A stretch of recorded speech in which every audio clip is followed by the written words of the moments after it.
Hi, it's Steve. Today we'd like to show you how to change the start device on your refrigerator. It's a really easy repair. Let me show you how we do it. Now, to do this repair, we will need access to the back of the refrigerator and we'll also need to disconnect the power. So the easiest thing to do is to simply pull the refrigerator far enough forward that you can unplug it. If you have a water dispenser or an ice maker with your refrigerator, you need to make sure that you have enough water line there to allow you to pull that refrigerator far enough forward, or you'll need to turn off that water supply and disconnect the inlet water line. Once we've done that, we're ready to start the repair. Now we've got our water line disconnected, our power disconnected. We can then go ahead and remove that back panel. They're typically held in place with 1/4-inch hex head screws.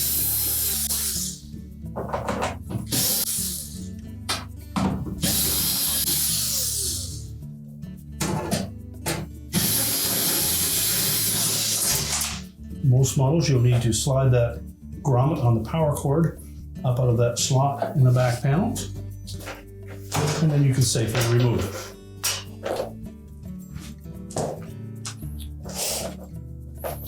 And now we have access to that start device. Now with the back panel out of the way, you can see that start device mounted on the side of the capacitor and a little spring clip that holds it to that. So that'll be our next step, is to remove that spring clip. We'll grasp it at the top and unhook it. And just tilt that out of the way. And then we'll grab that whole assembly and pull that off. And what we want to make sure is that we don't damage any tubing that might be in this area.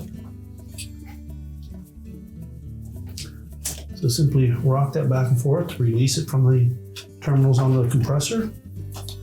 We can pull it out, or we can access the harness connector. We'll just release that locking tab, and then we can take that assembly right out of there.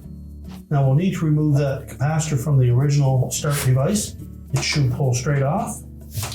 If not, take a flat blade screwdriver and just pry up gently on the bottom. Discard the old start device, line up the terminals and the locating hole for that tab. Press that firmly down onto the new start device. Now, when installing the new start device, we look at the back side of that, you will see there are 3 terminals there. A single one on the overload device will go on the bottom. So that device will mount like this. We'll simply line it up with the terminals on the compressor. We'll go ahead and attach the harness first. Make sure the locking tab engages.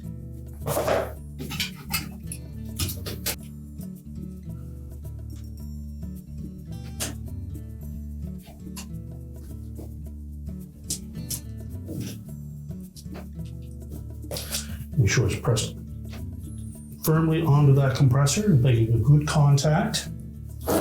We'll then take the spring clip, make sure that's hooked on the bottom. Now you may find with the mounting strap that it is now too large for this style of start device, so you may have to modify that. Unhook it from the bottom and pull it completely out of that cavity, and then we'll put a more severe increase in that angle in the center here. Now we've reshaped that metal clip, and we're going to put it on in the reverse position with the sharper hook on the top, fit it into that same hole.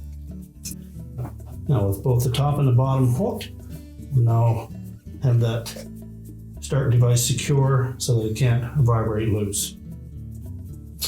And now we're ready to put the back panel back on. So now when reinstalling that back panel, we want to make sure that the bottom edge of that tucks inside of the lip at the back of the cabinet.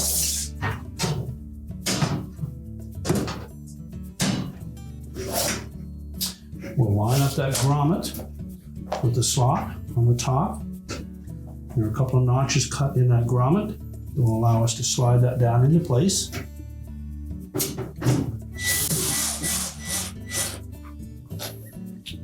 We'll line up screws on both sides first to make sure that we have it straight.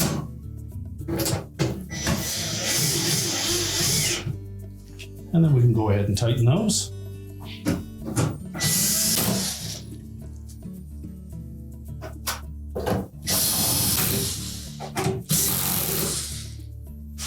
And now we can prepare to put the refrigerator back into the cabinets. We can now plug the refrigerator back in, push it back into place, reconnect the water line if you've disconnected it, and your repair is complete.